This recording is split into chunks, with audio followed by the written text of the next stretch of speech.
नमस्कार मित्रों, मेरे स्पिरिचुअल कनेक्ट पर आप सभी लोगों का हार्दिक अभिनंदन है मित्रों। आज मैं आप लोगों को नारद भक्ति सूत्र के 37वें सूत्र के बारे में बताने वाली हूँ मित्रों। और उससे पूर्व एक अनुरोध आप लोगों से, यदि मेरे स्पिरिचुअल कनेक्ट को आप लोगों ने सब्सक्राइब नहीं किया हो तो सब्सक्राइब कर लीजिए और ज़्यादा से ज़्यादा लोगों को शेयर भी कीजिए। तो चलिए हम लोग शुरू करते हैं 37वें सूत्र के बारे में। कोई कह सकता है कि नारद सतत प्रेमपूर्ण सेवा का प्रवर्तन करने में अविवेकपूर्ण है। संसार के कर्तव्यों को निभाने में व्यस्त व्यक्ति कैसे सतत भजन कर सकते हैं। किंतु नारद अन्य आचार्यों के समान सांसारिक स्थितियों एवं जीव की दशा से भली भांति परिचित हैं। अतः वे सब मनुष्य सब समय के लिए श्रवण कीर्तन का प्रस्ताव रखते हैं। संसार में व्यस्त कृष्ण भावना भावित भक्त का ज्वलंत उदाहरण कृष्ण के सखा अर्जुन है। ये देखिए, और ये भगवान कृष्ण स्वयं ही ये थे जिन्होंने बल दिया था कि अर्जुन ध्यान करने हेतु रणभूमि छोड़कर न जाए। अतः अर्जुन, तुम कृष्ण के रूप में मेरा सदैव चिंतन करो तथा इसके साथ साथ युद्ध के अपने कर्तव्य को भी निभाओ। मुझको समर्पित अपनी क्रियाओं तथा मुझ पर स्थित तुम्हारे मन एवं बुद्धि द्वारा तुम निसंदेह मुझे प्राप्त करोगे। भगवान ये बोल रहे हैं भगवत गीता के 8वें अध्याय के 7वें श्लोक में। श्रील प्रभुपाद लिखते हैं, भगवान कभी अव्यावहारिक वस्तु का परामर्श नहीं देते। यदि अर्जुन अस्तित्व हेतु संघर्ष करता हुआ कृष्ण के स्मरण का अभ्यास नहीं करेगा तो उसके लिए मृत्यु के समय पर कृष्ण का स्मरण करना संभव नहीं हो पाएगा। चैतन्य महाप्रभु भी परामर्श देते हैं, कीर्तनीय सदा हरि नाम का कीर्तन करो। फिर भी प्रश्न रहता है, कार्यवान व्यक्ति किस प्रकार दोनों कर्तव्यों कार्य एवं भजन एक साथ कर सकता है। ये हर संसारी का प्रश्न हो सकता है मित्रों, तो इसको ध्यान से सुनिए। किंतु यह संभव है प्रेम के द्वारा। प्रभुपाद एक व्यक्ति का उदाहरण देते थे जो दफ्तर में काम करने जाए जबकि घर पर उसका युवा पुत्र बहुत बीमार हो। स्वाभाविक प्रेमवश वह व्यक्ति सदा यही सोचेगा कि बेटा कैसा होगा। आचार्यों द्वारा दिया गया एक अनुदाहरण एक विवाहिता स्त्री की पुरुष के प्रति आसक्ति से संबद्ध है। अपने घरेलू कामकाज करते हुए भी पत्नी सदा अपने प्रेमी के बारे में सोचती है। वास्तव में वह अपने घर का काम और भी सावधानी पूर्वक करती है जिससे उसके पति को कहीं उस पर संदेह न हो जाए।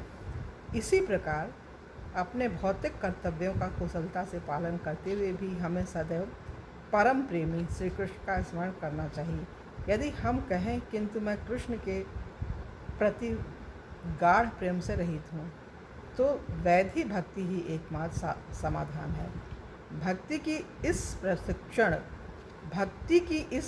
प्रशिक्षण अवस्था का उद्देश्य हमारा आदि भगवत प्रेम प्रस्फुटित करना है। जिस प्रकार माचिस की तीली घिसने से अग्नि प्रस्फुटित होती है एवं समस्त भक्तिमय अभ्यासों में श्रवणम कीर्तनम विष्णु भगवान का श्रवण और कीर्तन सबसे आगे होता है। तब 9 भक्ति में श्रवण कीर्तन सर्वश्रेष्ठ तो सभी अपनी जगह, ये सबसे पहले बोला गया है। तभी रुचि जागृत होगी भगवान में और आदमी और जितनी और भक्ति है वो कर सकेगा आगे की। कोई भी ईमानदारी से यह नहीं कह सकता कि श्रवण कीर्तन के लिए उसके पास एकदम समय नहीं है। व्यस्त से व्यक्त लोग भी प्रतिदिन समाचार पत्रों तथा पत्रिकाओं हेतु समय निकाल ही लेते हैं एवं प्रायः सभी लोगों को दूरदर्शन देखने तथा गपशप का समय मिल जाता है। इसमें से बहुत सा समय भक्ति योग हेतु बचाया जा सकता है। एवं जब हम दफ्तर या फैक्ट्री में कार्यरत होते हुए भी कृष्ण को अपनी आय का एक अंश दान करते हो तो हम सोच सकते हैं कृष्ण ने मुझे यह विशिष्ट सेवा दी है। कितनी बड़ी बात है। यदि अथक प्रयासों के बावजूद भी भक्त को अपने सामाजिक तथा व्यावसायिक कर्तव्य दुष्कर प्रतीत होते हैं तो उसे भिन्न प्रकार का जीवन यापन करने का विचार करना चाहिए। व्यक्ति को उग्र कर्म अर्थात उस काम धंधे से बचना चाहिए जो उसकी सारी उच्च शक्ति तथा पुण्य प्रवृत्ति निचोड़ ले। श्रीमद् भागवतम में नारद मुनि ने महाराज युधिष्ठिर को परामर्श दिया था कि व्यक्ति को अपनी देह तथा आत्मा को संयुक्त रखने को पर्याप्त जितना ही काम चाहिए। हाँ, रखने को मतलब अपनी आत्मा और देह को पर्याप्त जितना ही कमाना चाहिए। जितना मतलब शरीर की मुख्य आवश्यकता हो, जितने से हमारे शरीर का जीवन यापन हो जाए उतना ही कमाना चाहिए, उससे ज़्यादा नहीं। मानव समाज में चतुर व्यक्ति को अपनी दिनचर्या अति सादी रखनी चाहिए। श्रील प्रभुपाद, जिन्होंने कृष्ण भावना भावित व्यवसायी के रूप में अनेक वर्षों तक कार्य किया था, इस समस्या का यथार्थ समाधान सुझाते थे। वे कहते थे कि सारी क्रियाएं बंद करने का प्रश्न उसी प्रकार नहीं उठता जिस प्रकार ज्वर से मुक्त होने हेतु शरीर का संपूर्ण तापमान नष्ट कर देने का प्रश्न नहीं। यदि किसी को 105 डिग्री ज्वर है तो उस तापमान को धीरे धीरे घटाकर 98.6 डिग्री तक लाकर उसे वहीं स्थिर कर देना होगा। श्रील प्रभुपाद लिखते हैं, भारत के महान ऋषिगण तथा संत जन भौतिक तथा पारमार्थिक ज्ञान के संतुलित कार्यक्रम द्वारा सामान्य तापमान बनाए रखना चाहते थे। वे दूषित इंद्रिय तृप्ति हेतु मानव बुद्धि के अव्यय की अनुभूति नहीं देते थे।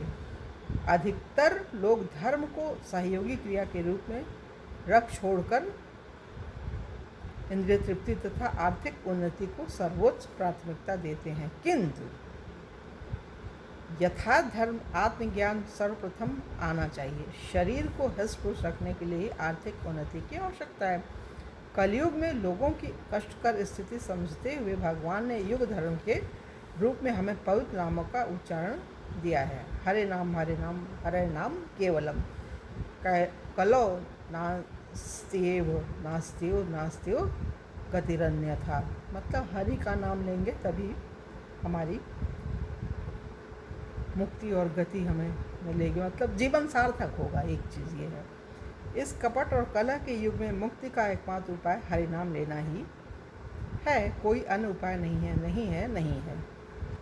श्रील प्रभुपाद ने युग धर्म एवं प्रस्तुत सूत्र में नारद मुनि के निर्देशों पर आधारित अंतर्राष्ट्रीय कृष्ण भावनामृत की स्थापना की।